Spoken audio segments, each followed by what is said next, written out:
Hi. So some days back, I was discussing with my children. So we're talking about prayers. So I was trying to teach them that they need to learn how to pray on their own, not as much as we pray together as a family, but they need to learn to pray on their own. So we just told them, before you sleep, after our family prayers, say your own little prayer.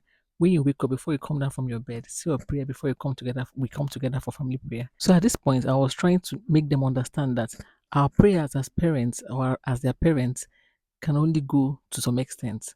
That the best prayer any human being can do or the best prayer anybody can have is the prayer they pray for themselves. That is why you open your mouth and confess because you build yourself, you build your future with your mouth.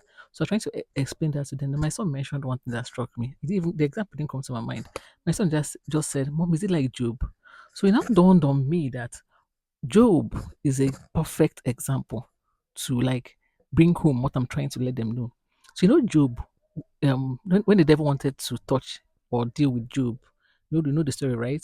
So God said you can do anything you want, but don't touch his life. Now God did not say don't touch the life of him and his family members, in as much as Job was praying for the family members.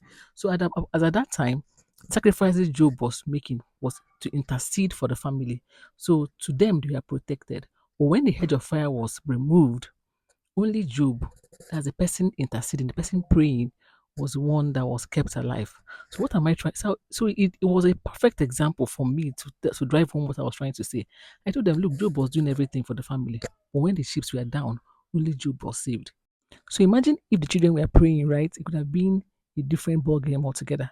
So it was a perfect example to let my children know they should learn how to pray for themselves. I can pray for them, yes, but they should confess positive things and also pray to God directly for themselves.